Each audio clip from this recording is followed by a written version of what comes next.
सब लोग। वंडरफुल। बहुत बढ़िया, बहुत बढ़िया, बहुत बहुत शुक्रिया मुझे इस बड़े प्लेटफॉर्म पर इनवाइट करने के लिए और मुझे इस प्लेटफॉर्म का हिस्सा बनाने के लिए। वाह, शरीर के अंदर जाकर वो ग्लूकोज में तब्दील हो जाता है। ग्लूकोज यानी कि शुगर, हम सब जानते हैं। ग्लूकोज यानी कि शुगर, शुगर यानी कि डायबिटीज की बीमारी का एक कारण ग्लूकोज। अब जब हम भोजन करते हैं, हमारे रक्त के द्वारा ये ग्लूकोज जो है हमारे सॉरी हमारे पेट के द्वारा ये ग्लूकोज हमारे रक्त के अंदर दौड़ना शुरू हो जाता है। इसीलिए इस मात्रा को ब्लड ग्लूकोज लेवल्स कहा जाता है, क्योंकि ग्लूकोज हमारे रक्त में दौड़ना शुरू कर देता है। अब ये रक्त में दौड़ता हुआ ग्लूकोज बिल्कुल हूबहू वैसा होता है जैसा हाईवे के ऊपर दौड़ती हुई गाड़ियां। जैसे हाईवे पर गाड़ियां दौड़ रही होती हैं, उन्हीं गाड़ियों में कोई अलग अलग कंपनीज की अलग अलग मॉडल की गाड़ियां होती हैं, उसी तरीके से हमारे रक्त में ग्लूकोज दौड़ता है। और वो ग्लूकोज शुगर की बीमारी का एक कारण भी हो सकता है, लेकिन ये ग्लूकोज हमारे लिए उतना ही जरूरी भी है। इसका काम है हमारे शरीर में एनर्जी को प्रोड्यूस करना, हमारे शरीर में एनर्जी को एब्जॉर्ब करना। तो अगर ग्लूकोज होगा तभी हम कोई भी काम कर पाएंगे। मैं बात कर रही हूँ, मैं पलकें झपका रही हूँ, मैं हाथ हिला रही हूँ, आप कंसंट्रेशन के साथ मेरे मुझे सुन रहे हैं। ये सब एनर्जी कंजम्पशन हो रही है। जब एनर्जी कंज्यूम होगी तो वो एनर्जी बनेगी कहाँ से? एनर्जी कहाँ से कंज्यूम होगी? जब हमारे शरीर में बनेगी, बनेगी कार्बोहाइड्रेट के द्वारा, ग्लूकोज की मदद के द्वारा। राइट। अब ये जो ग्लूकोज हमारे रक्त में दौड़ रहा होता है, या फिर एक हाईवे के ऊपर बहुत सारी गाड़ियां दौड़ रही होती हैं, उन्हें रुकने के लिए पार्किंग स्पेस चाहिए होती है ना? उसी तरीके से हमारे शरीर में दौड़ते हुए ग्लूकोज को भी ठहरने के लिए एक जगह चाहिए होती है, एक पार्किंग स्पेस चाहिए होती है, जिसे सेल्स कहा जाता है। हमारी बॉडी का मूलभूत एक इकाई है सेल। सेल के अंदर हमारा ग्लूकोज जो है वो जाकर एंटर कर जाता है और एनर्जी को प्रोड्यूस करने का प्रोसेस शुरू कर देता है। अब जब किसी हाईवे के ऊपर गाड़ियां रुकती हैं, पार्किंग स्पेस में गाड़ी पार्क होती है, तो वहां पर टिकट लगती है ना, तभी गाड़ी अंदर जा पाती है। उसी तरीके से जब हमारा ग्लूकोज सेल के अंदर शामिल होने लगता है, उसकी भी टिकट लगती है। इस टिकट का नाम होता है इंसुलिन। अब ये इंसुलिन क्या चीज है? हमारे शरीर के अंदर एक ग्लैंड है जिसका नाम है पेनक्रियास। पेनक्रियाज नाम का ग्लैंड जो है ये इंसुलिन को प्रोड्यूस करने का काम करता है। अब जब सेल के पास ग्लूकोज को एंटर करना है, उस समय उसके साथ इंसुलिन होना बहुत जरूरी है, एक टिकट की भांति, है ना? तो जब ग्लूकोज सेल के दरवाजे पर जाता है, वो कहता है नॉक नॉक। सेल पूछता है कौन आया है? ग्लूकोज कहता है मैं आया हूं, साथ में इंसुलिन को भी लाया हूं। सेल कहता है ओके, इंसुलिन साथ में है, वेरी गुड। डोर खोलता है, ग्लूकोज एंटर कर जाता है और डोर बंद हो जाता है, क्योंकि ग्लूकोज के पास टिकट नाम का इंसुलिन था। उसी प्रकार से सड़कों के ऊपर पार्किंग स्पेस में गाड़ी के साथ टिकट लगती है। अब अगर एक पार्किंग स्पेस में 50 गाड़ियों के रुकने की जगह है, लेकिन वहां पर गाड़ियां ओवर इकट्ठी हो गई, क्या 50 गाड़ियों की पार्किंग स्पेस में हम 55 या फिर 60 गाड़ियां पार्क कर सकते हैं? नहीं कर सकते। 51वीं गाड़ी भी पर वहां पर पार्क नहीं हो पाती, क्योंकि पार्किंग स्पेस लिमिटेड होती है। उसी तरीके से सेल के अंदर भी ग्लूकोज के शामिल करने की जो जगह होती है, जो कैपेसिटी होती है, वो लिमिटेड होती है। फिर चाहे वो 51वीं गाड़ी या फिर 55वीं गाड़ी टिकट ही क्यों ना खरीद ले, फिर भी वो एंटर नहीं कर पाती। हु बहू उसी तरीके से अगर ये हमारे रक्त में दौड़ता हुआ ग्लूकोज इंसुलिन को भी साथ ले ले, लेकिन सेल्स की कैपेसिटी कंप्लीट हो चुकी है, सेल्स के अंदर कोई जगह नहीं है ग्लूकोज को एंटर करने की, तो फिर चाहे वो ग्लूकोज इंसुलिन के साथ ही क्यों ना आए, सेल डोर नहीं खोलता। सेल यहाँ पर इंसुलिन को नकार देता है। जब हमारी बॉडी इंसुलिन को नकारने लगे, इस सिचुएशन को कहते हैं इंसुलिन रेजिस्टेंस। इंसुलिन रेजिस्टेंस मतलब सेल ने इंसुलिन की भी बात नहीं मानी, इंसुलिन को भी दरकिनार कर दिया। राइट। अब यहां पर जब हमारी बॉडी इंसुलिन रेजिस्टेंस के मोड पर आती है, वहां पर बीमारी शुरू होती है। उससे पहले तो सब नॉर्मल चल रहा है, ग्लूकोज सेल के अंदर जा रहा है, एनर्जी प्रोड्यूस हो रही है, हम एनर्जी कंज्यूम कर रहे हैं, और ग्लूकोज सेल के अंदर जाता है, फिर से एनर्जी बनती है। लेकिन जब ये ग्लूकोज की मात्रा बहुत ज्यादा हमारी बॉडी में बढ़ जाती है, उस समय ग्लूकोज को सेल भी अपने अंदर एंटर नहीं कर पाता, और वो ग्लूकोज वापस हमारे रक्त में दौड़ने लगता है, जिसकी वजह से ब्लड ग्लूकोज लेवल्स इंक्रीज होते हैं। सिंपल सी बात है। अब जहां पर लेवल्स की बात करते हैं, एक बच्चा जब पैदा होता है, भगवान जी उसे एक लिमिटेड अमाउंट में 5-10 इंसुलिन देकर भेजते हैं, ताकि बच्चा जब माँ का दूध पिएगा उसमें से ग्लूकोज प्रोड्यूस होगा, तो ग्लूकोज को सेल के अंदर जाने के लिए एक पैकेज 8-10 इंसुलिन ऑलरेडी देकर रखते हैं, और एक पेनक्रियाज नाम की छोटी सी फैक्ट्री भी लगा देते हैं उसकी बॉडी में, कि इसको तो इंसुलिन की जरूरत पड़ेगी, क्योंकि ग्लूकोज को एब्जॉर्ब होने के लिए इंसुलिन की जरूरत होती है। तो भगवान जी ये सोचते हैं कि ये बच्चा जो उन्होंने बनाया है, ये धरती पर जाकर बहुत अच्छा सात्विक भोजन करेगा, हरी सब्जियां खाएगा, ताजे फल खाएगा, खूब अच्छे से अपना जीवन व्यतीत करेगा। लेकिन ये बच्चा शैतान बच्चा, ये क्या करता है, ये धरती पर आकर सब कुछ उलट पुलट कर देता है। पैकेज्ड फूड खाता है, चिप्स खाता है, ये तला हुआ भोजन करता है, फास्ट फूड खाता है, ये बेकरी की आइटम्स खाता है, कोल्ड ड्रिंक्स पीते हैं, बहुत कुछ गड़बड़ ऐसी कर देते हैं जिसकी वजह से शरीर पूरा गड़बड़ा जाता है। आपको बताना चाहती हूँ, ये स्क्रीन पर जितनी भी चीजें हैं, ये सब चीजें हाई इन कार्बोहाइड्रेट्स हैं। इनमें कार्बोहाइड्रेट की मात्रा बहुत ज्यादा होती है। अब कई बार क्या होता है, डायबिटीज की हमें पता ही नहीं होता है कि हमें डायबिटीज हो गई है, तो उसे पता कैसे लगाएं? अपनी जांच करवाकर। जब आपके शरीर में ब्लड ग्लूकोज लेवल्स 70 से 100 mg प्रति डेसीलीटर के बीच में है, तो थम्स अप, आप बिल्कुल सेफ हैं। आप जैसा जीवन शैली जी रहे हैं वैसा ही जीते जाइए, और कुछ बदलाव करने की जरूरत नहीं। लेकिन जब ये मात्रा 100 mg से 125 mg प्रति डेसीलीटर आने लगती है, यहाँ पर एक आपको अलार्म दे दिया जाता है, चेतावनी दे दी जाती है कि जरा ठहरिए, कुछ बदलाव कीजिए, ताकि ये नंबर नीचे आने लगे, ये नंबर आगे ऊपर नहीं बढ़ना चाहिए। जैसे ही ये नंबर 126 को पार कर जाता है, आप डायबिटीज के रोगी घोषित कर दिए जाते हैं। राइट।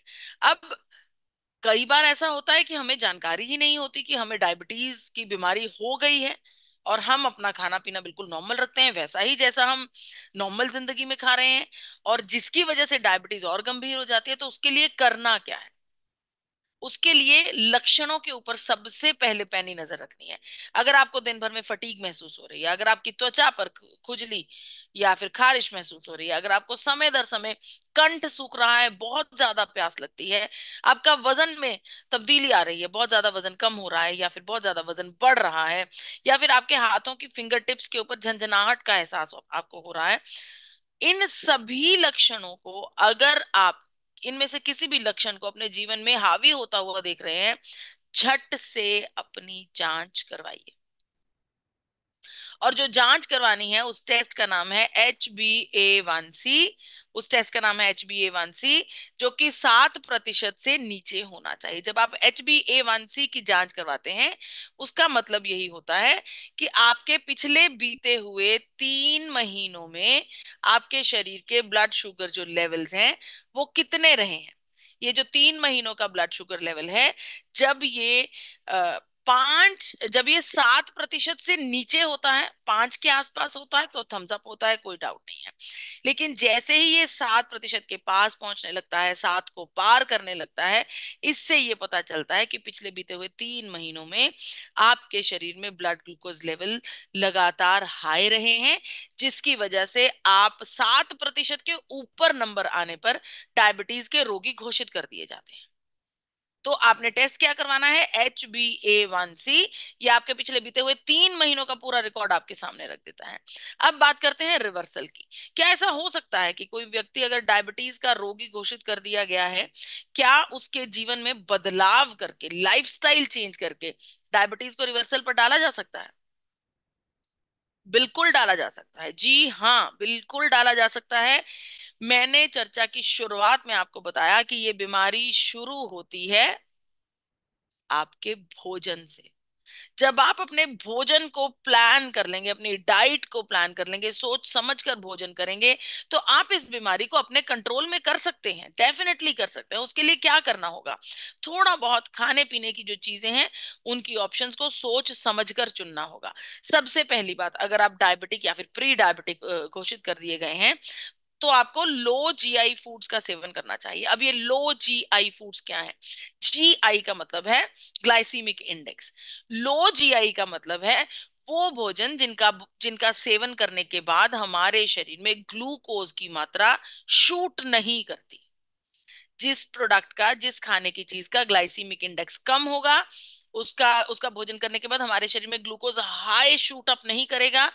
जिसका ग्लाइसीमिक इंडेक्स हाई होगा, वो भोजन करने के बाद हमारे शरीर में एकदम से ग्लूकोज की मात्रा बढ़ जाती है और वो हमारे लिए बहुत खतरनाक होती है। ये एहसास मैं आपको बताती हूँ, अगर आपने एक्सपीरियंस करना होगा। आजकल बहुत सारे बेवरेजेस, ड्रिंक्स हैं, बहुत सारे कोल्ड ड्रिंक्स हैं अलग अलग कंपनीज के। जब आप बहुत ज्यादा कहीं से थक कर आए हैं या फिर आप बहुत ज्यादा टायर्ड हैं, आप एकदम से फ्रिज खोलकर कोल्ड ड्रिंक का कोई सेवन कर लेते हैं, कोई कोल्ड ड्रिंक पी लेते हैं, एकदम से आपको रिफ्रेशिंग महसूस होता है ना? कोल्ड ड्रिंक पी के ऐसे लगता है कि वाह, मजा आ गया। वो जो रिफ्रेशिंग एहसास है, उसका मतलब है कि आपके शरीर में ग्लूकोज एकदम से बहुत ज्यादा हो गया, जिसकी वजह से आपको वो अच्छा महसूस करवा रहा है। लेकिन वो उतना ही खतरनाक होता है, उतना ही खतरनाक होता है। तो लो ग्लाइसीमिक फूड्स का सेवन करना चाहिए। अगर फलों की बात करूं तो इसमें चेरी, एप्पल, पियर का सेवन कर सकते हैं। सब्जियों की बात करूं तो आप फूल गोभी, ब्रोकली या फिर बैंगन का सेवन कर सकते हैं। अनाजों की बात करूं तो बाजरा, ओट्स या फिर कुट्टू के आटे का सेवन कीजिए। और जहां पर मैं नट्स की बात करती हूँ, तो वहां पर आप वॉलनट्स, एलमंड्स, मतलब कि अखरोट, बादाम और मूंगफली का सेवन कर सकते हैं। अब बात करते हैं खाने पीने की प्लान कैसे किया जाए। जो भोजन की थाली है, हालांकि ये डायबिटीज स्पेशलिस्ट स्पेशल चर्चा है, लेकिन आम व्यक्ति को भी अपनी थाली को इसी प्रकार से परोसना चाहिए। भोजन की थाली के दो हिस्से कीजिए। एक हिस्से में सिर्फ सब्जी होनी चाहिए, सिर्फ सब्जी, कच्ची सब्जी, उबली सब्जी, पकी सब्जी, किसी भी प्रकार की सब्जी का सेवन होना चाहिए। जो दूसरा हिस्सा बच गया है उसके भी दो हिस्से होंगे। एक हिस्से में आपकी प्रोटीन की मात्रा होगी और दूसरे हिस्से में कार्बोहाइड्रेट की, जो कि ज्यादातर आपको अनाजों से मिलता है। और कोशिश कीजिए कि अनाजों को भी बदलकर आप पूर्ण अनाजों का सेवन करें। ये भी आपके लिए बहुत फायदेमंद साबित हो सकता है। इसके अलावा खाने पीने की आदतों में आपको प्रोसेस्ड फूड को बिल्कुल नकार देना है।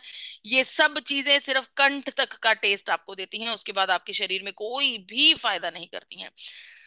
डायबिटीज के व्यक्ति को, डायबिटीज के रोगी को या फिर प्री डायबिटिक व्यक्ति को अपने जीवन में, अपनी दिनचर्या में 40 मिनट कम से कम एक्टिव होना बहुत ज्यादा जरूरी है। इस 40 मिनट में आप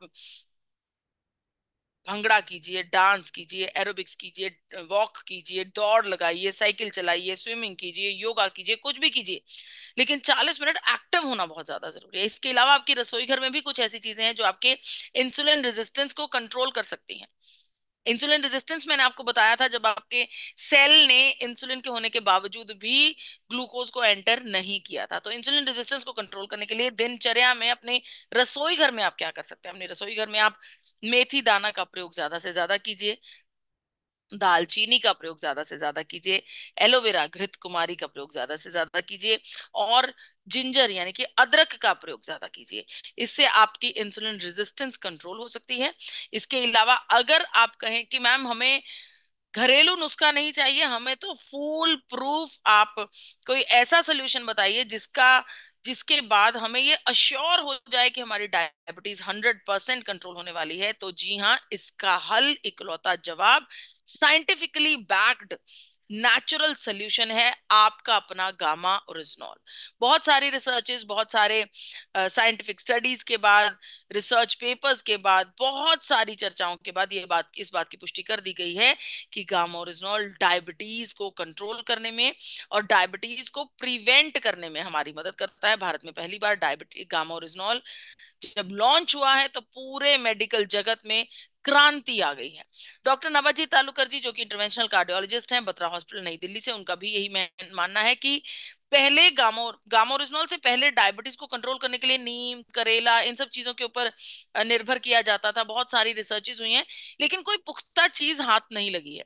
जब से गामा ओरिजिनॉल चर्चा में आया है, गामा ओरिजिनॉल होंद में आया है, तब से रिजल्ट्स आने हो गए हैं। ये हमारे शरीर के ग्लूकोज लेवल्स को कंट्रोल करने में हमारी मदद कर रहा है। आइए सुनते हैं डॉक्टर साहब की अपनी जुबानी।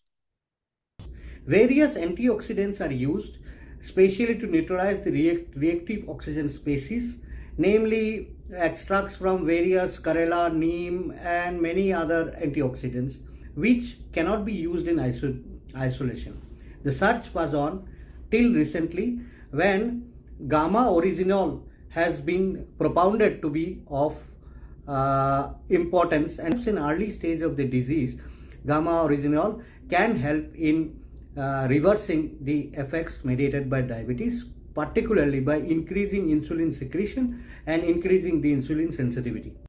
जी, इसके अलावा डॉक्टर चारू दुआ ने, डॉक्टर संजय अग्रवाल ने, डॉक्टर योगेश शर्मा ने, इन सब ने इस बात की पुष्टि की है कि गामा ओरिजिनॉल का प्रयोग करने से हमारे शरीर में डायबिटीज को कंट्रोल किया जा सकता है। यहाँ पर एक बात का ध्यान देना बहुत ज्यादा जरूरी है कि अगर आप गामा ओरिजिनॉल का सेवन कर रहे हैं, डायबिटीज की एलोपैथिक दवा का भी साथ में सेवन करना जरूरी है।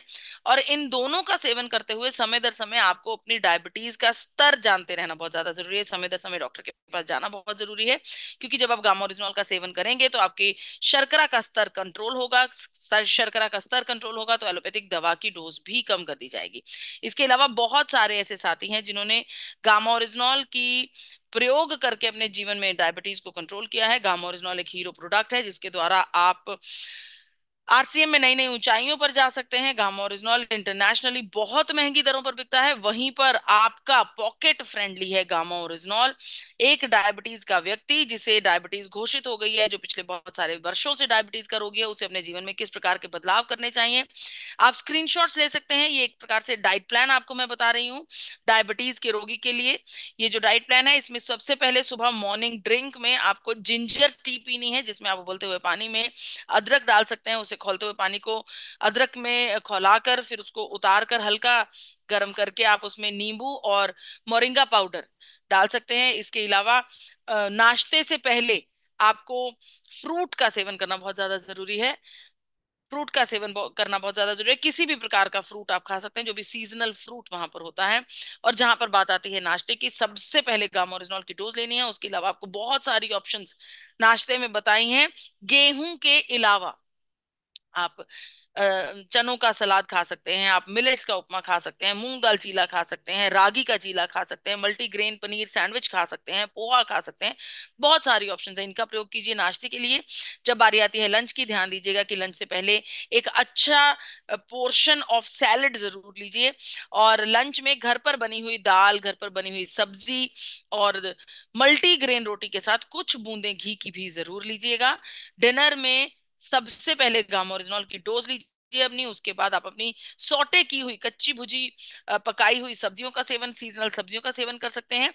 और इसके साथ आप वेजिटेबल सूप भी पी सकते हैं। दिनचर्या में breathing exercise, walk, meditation, yoga, हल्की फुल्की मसल ट्रेनिंग भी अगर आप करते हैं तो वो भी आपके लिए फायदेमंद होता है। बहुत बहुत शुक्रिया। आज की चर्चा डायबिटीज के ऊपर जो स्पेशली आपको दी गई है, ये फॉरएवर हेल्दी विदिशा के सौजन्य से दी गई है। आप सबसे मेरा आग्रह है कि इस चैनल को सब्सक्राइब कीजिए, इस चैनल को फॉलो कीजिए, ज्यादा से ज्यादा इसकी वीडियोस को जन जन तक पहुंचाइए, ताकि हम जानकारी देकर लोगों को अवेयर करके बीमारियों से छुटकारा दिला पाए। बहुत बहुत शुक्रिया। इसके अलावा गामा लर्निंग वेबिनार होता है हर मंगलवार को रात को 9 बजे। जूम आईडी पर, आईडी स्क्रीन पर मौजूद है, 8847312706। गामा लर्निंग वेबिनार में हाउस फुल सेशंस होते हैं। हर मंगलवार को खुद डायटिशियन ईशा वशिष्ठ जी आपको नई से नई जानकारियां देने की कोशिश करती हैं, और उस प्रोग्राम में एक से बढ़कर एक सेशंस हो रहे हैं। तो आप सबसे मेरा आग्रह है कि हर मंगलवार को रात को 9 बजे इस प्रोग्राम को भी जरूर ज्वाइन कीजिएगा। अगर आप एक्टिवली पार्टिसिपेट करना चाहते हैं तो 10 मिनट पहले ज्वाइन कीजिएगा। अगर किसी कारणवश आप एंटर नहीं कर पाए हैं और हाउस फुल ऑलरेडी हो गया है तो घबराइए नहीं, YouTube पर लाइव स्ट्रीम चलता है, आप वहां पर भी अपनी जानकारी में इजाफा कर सकते हैं। जय आरसीएम, जय गामा ओरिजिनल। मुझे इतने इत्मीनान से सुनने का बहुत बहुत शुक्रिया। मैं अपनी वाणी को यहीं पर विराम देती हूँ। धन्यवाद। Ma'am, thank you.